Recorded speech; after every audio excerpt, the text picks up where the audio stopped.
성도님들 안녕하세요. 오늘 12월 31일 2021년 마지막 날입니다.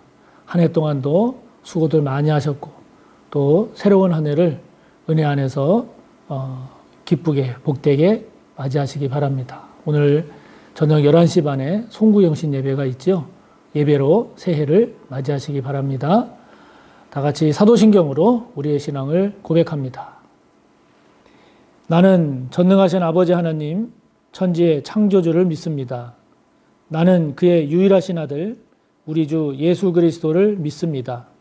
그는 성령으로 잉태되어 동정녀 마리아에게서 나시고 본디오 빌라도에게 고난을 받아 십자가에 못 박혀 죽으시고 장사된 지 사흘 만에 죽은 자 가운데서 다시 살아나셨으며 하늘에 오르시어 전능하신 아버지 하나님 우편에 앉아 계시다가 거기로부터 살아있는 자와 죽은 자를 심판하러 오십니다.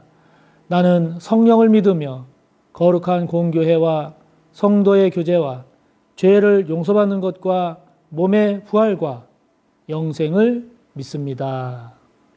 아멘. 오늘 우리가 함께 볼 말씀 디모데 후서의 맨 마지막 부분이 되겠습니다. 신약 346쪽 디모데 후서 4장 9절에서 마지막 22절까지입니다.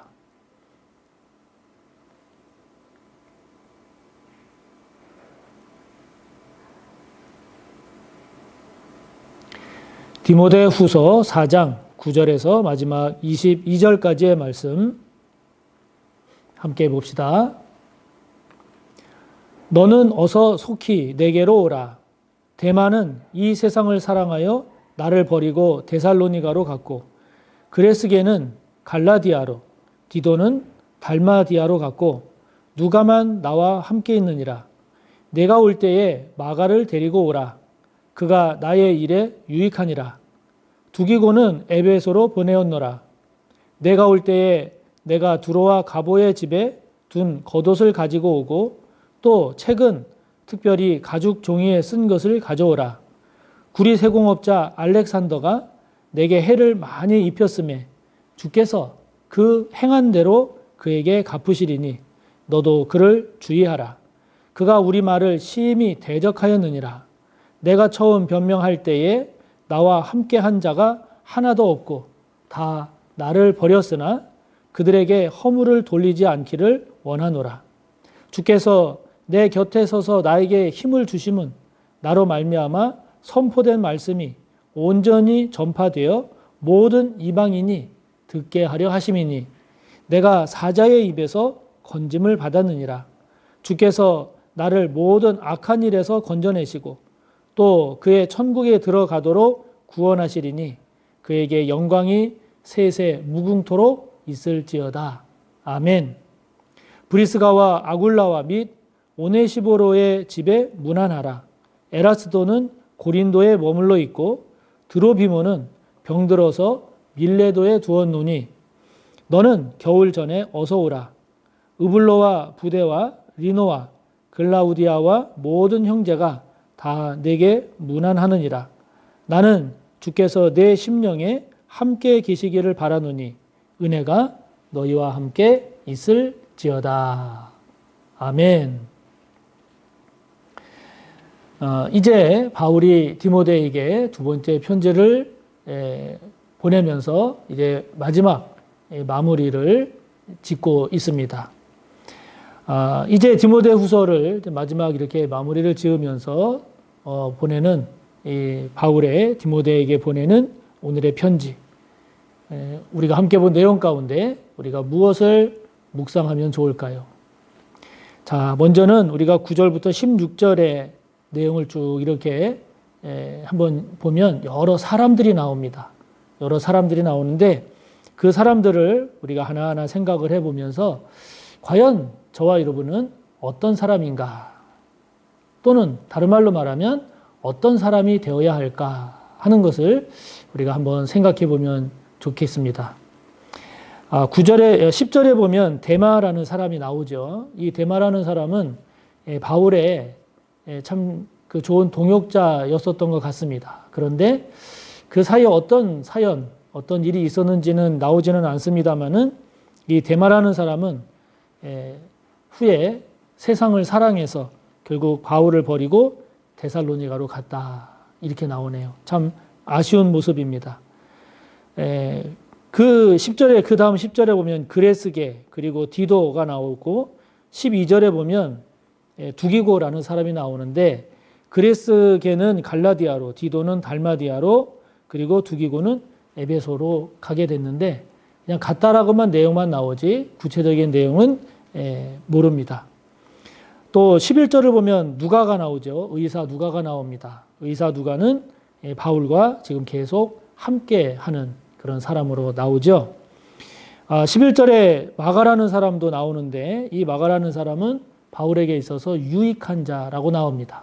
바울이 선교여행 떠날 때 처음에 같이 떠났다가 중간에 돌아가서 바울하고 완전히 바울이 같이 못하겠다 그런 사람으로 나중에는 그 바울하고 같이 갔던 그 바나바와 바울이 이렇게 갈라서게 되는 그런 그 계기를 줬던 이 마가죠. 근데 후에 바울하고 이 마가가 다시 화해를 하면서 이 마가는 지금 바울의 유익한 자로 지금 남아있음을 봅니다.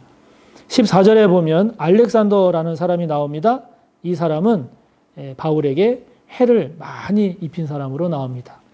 이렇게 오늘 이 본문에 보면 데마라든지 그레스게, 디도, 두기고, 그리고 누가, 마가, 알렉산더에 이르기까지 7명의 여러 사람들이 나옵니다. 자, 이 사람들을 보면서 그냥 이 사람들이 그냥 이런 사람들이구나 이렇게 생각할 수도 있지만 우리가 이 사람들을 가만히 우리가 이제 묵상을 해 보면 과연 저와 여러분은 주님을 따르는 데 있어서 주님을 섬기는 데 있어서 주님을 믿고 신앙생활하는 저와 여러분의 모습에 있어서 저와 여러분은 어떤 사람에 지금 해당이 되고 있는가? 저와 여러분은 지금 데마처럼 주님보다는 세상을 더 사랑해서 세상 쪽으로 자꾸 이렇게 기울어져 가고 있는 사람은 아닌가?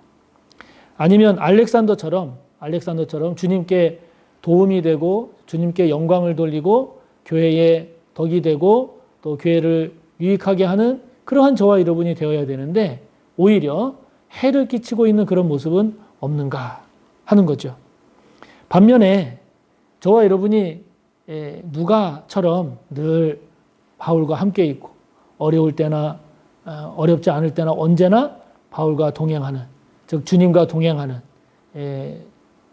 저와 여러분의 형편이 좋을 때든 좋지 않을 때든 문제가 있을 때든 문제가 없을 때든 아플 때든 건강할 때든 어느 때든지 간에 주님과 동행하기를 힘쓰고 주님과 함께하기를 힘쓰고 그리고 주님의 뜻을 따라 살기를 힘쓰는 그런 누가와 같은 그런 사람의 모습은 없는가? 마가처럼 저와 여러분이 주님을 위해서 하나님의 나라를 위해서 교회를 위해서 내가 속한 공동체에 유익한 사람인가 아닌가? 이러한 것들을 우리가 이렇게 점검해 보면서 저와 여러분이 과연 어떤 사람이 되어야 하겠습니까? 당연히 저와 여러분이 데마처럼 되어서는 안 되겠죠. 알렉산더처럼 되어서는 안 되겠죠. 누가처럼 늘 주님과 함께하고 주님의 뜻에 동참하고 마가처럼 주님의 일에 하나님 나라에 교회에 내가 속한 공동체에 유익한 그런 사람이 되어야 되지 않겠습니까? 오늘도 저와 여러분이 보다 더 나은 그러한 성숙하고 또 하나님의 기쁨이 되는 하나님께 영광을 돌리는 그런 하나님의 사람 또 그런 그리스도인으로 이 땅을 살아가는 저와 여러분이 꼭 되시기를 바랍니다. 두 번째 우리가 묵상하면 좋겠다 여겨지는 것은 끝까지 충성하고 끝까지 헌신하자 하는 겁니다. 오늘 17절의 말씀을 보면 주께서 내 곁에 서서 나에게 힘을 주심은 나로 말미암아 선포된 말씀이 온전히 전파되어 모든 이방인이 듣게 하려 하심이다 라고 이야기하고 있습니다. 지금 바울은 자신이 그 하나님의 말씀, 복음을 자신을 통해서 이방인들에게 이렇게 전파되는 이 일에 대해서 바울은 너무나 큰 자부심을 가지고 있습니다. 긍지를 가지고 있습니다. 기쁘게 여기고 있습니다. 자랑스럽게 여기고 있습니다. 그렇게 말씀 선포와 말씀 전파에 충성하고 헌신하고 있는 바울의 모습을 보게 되는데, 이런 바울을 17절에 지금 본 말씀처럼 주님께서 바울 곁에서 바울에게 지금 힘을 주고 계십니다. 그리고 18절의 말씀을 보면 천국에 들어가도록 주께서 자기 자신을 구원해 주셨다. 앞으로도 구원해 주실 거다. 이렇게 고백을 하고 있습니다. 그런데 이러한 은혜로운 이러한 것만 있는 게 아니라 바울이 말씀을 선포하고 전파하는 그 과정 속에서 17절을 보면 사자의 입에서 건짐을 받기도 했다. 그럽니다. 여러분, 사자의 입에서 건짐을 받았다라는 말이 무엇을 의미하겠습니까? 죽을 뻔했다는 것 아니겠습니까? 죽을 만큼의 그러한 아주 심한 어려움과 고난, 박해가 있었다는 것 아니겠습니까? 뿐만 아니라 18절을 보면 주님께서 바울 자신을 모든 악한 일에서 건져내셨다, 건져내실 것이다, 이렇게 이야기합니다. 그러니까 바울이 복음을 선포하고 그 전파하는 과정 속에 죽을 뻔한 일도 또는 죽을 것 같은 그러한 어려움과 고난도 겪었고, 또 악한 사람들, 또 악한 일들이 바울을 위협하고 괴롭혔던 일이 있었음을 알 수 있죠. 그 모든 것들을 다 감당하면서 지금 바울이 말씀을 선포하고 전파하는 일에 충성하고 헌신하고 있는 그런 모습을 우리가 지금 보고 있는 겁니다. 여러분, 이처럼 우리가 주님을 섬기고 주님을 믿고 주님을 위한 일에 우리가 충성하고 헌신할 때 끝까지 충성하고 끝까지 헌신하는 그런 저와 여러분이 되어야 되지 않겠습니까? 어려움이 좀 있다고, 또 좀 시험거리가 있다고, 또 어떤 유혹이 있다고, 또 기분 나쁘다고, 또 속상하다고, 그래서 이렇게 주님을 위한 일에, 복음을 위한 일에, 교회를 위한 일에 우리가 주저앉는다면 얼마나 안타깝습니까? 물론 주저앉는 경우에 다 할 얘기가 있지 않겠습니까?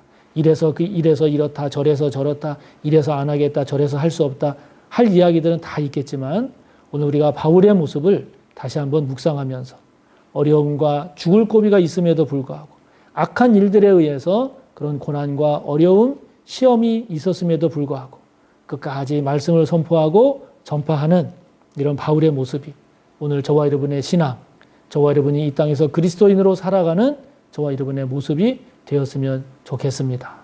그렇게 되기를 힘써 기도하고 또 노력하는 저와 여러분이 되시기를 바랍니다. 한 가지 더 오늘 말씀을 통해서 우리가 묵상하면 좋겠다 하는 것은 19절에 보면 바울이 디모데에게 브리스가와 아굴라 그리고 오네시보로의 집에 문안하라, 이렇게 부탁을 하고 있습니다. 권면을 하고 있습니다. 또한 21절에 보면 이러이러한 사람들이 너에게 지금 문안하고 있다, 이런 이야기를 하고 있습니다. 그러면서 이제 주께서 내 심령에 함께 계시기를 바라면서 은혜가 너희와 함께 있기를 바란다라고 하는 것으로 디모데후서를 마무리하고 있는데요. 지금 여기 19절, 그 20절에 나오는 것처럼 21절까지 나오는 것처럼 지금 디모데에게는 누구누구에게 문안하라 그러고 또 누구누구는 지금 너에게 문안하고 있다 그럽니다.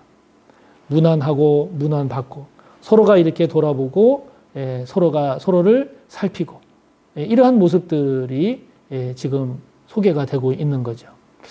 이 모습을 보면서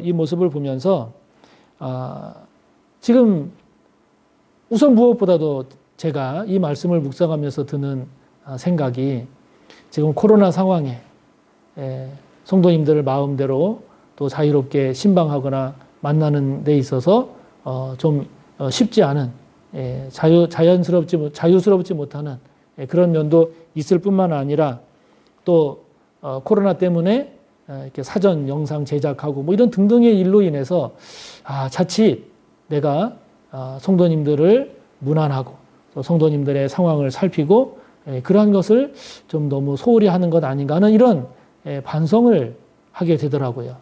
지금 사도 바울이 디모데에게 문안하라, 또 이렇게 누가 너에게 문안한다, 이런 모습을 보면서 서로 문안하고 문안받고 이렇게 서로 교류하고 교제하는 모습을 보면서 이게 교회 공동체의 가장 기본적인 그런 모습 가운데 하나인데 참 이런 부분을 지금 소홀히 하고 있구나, 제대로 하지 못하고 있구나 하는 이런 반성을 하게 됩니다. 가끔 이렇게 성도님들에게 전화하면 그 전화 한 통에 그렇게 기뻐하고 또 고마워하는 그런 성도님들의 반응, 그런 모습을 보면서 그 부분을 내가 놓치고 있구나 하는 것을 또 다시 한번 살피게 됩니다. 우리도 지금 코로나 상황이지만 우리가 얼굴을 보던 얼굴을 보지 않던 늘 서로를 문안하고 서로를 돌아보고 또 서로에 대해서 챙기는 그런 저와 여러분이 꼭 되셔서 이렇게 어렵고 힘든 이런 환경, 이런 여건 속에서도 흔들림 없는 그런 아름다운 신앙 공동체, 사랑 공동체, 교제하는 그런 공동체로 잘 나아가는 우리 모두가 되기를 바랍니다. 하늘에 계신 우리 아버지, 아버지의 이름을 거룩하게 하시며 아버지의 나라가 오게 하시며 아버지의 뜻이 하늘에서와 같이 땅에서도 이루어지게 하소서. 오늘 우리에게 일용할 양식을 주시고 우리가 우리에게 잘못한 사람을 용서하여 준 것 같이 우리 죄를 용서하여 주시고 우리를 시험에 빠지지 않게 하시고 악에서 구하소서. 나라와 권능과 영광이 영원히 아버지의 것입니다. 아멘.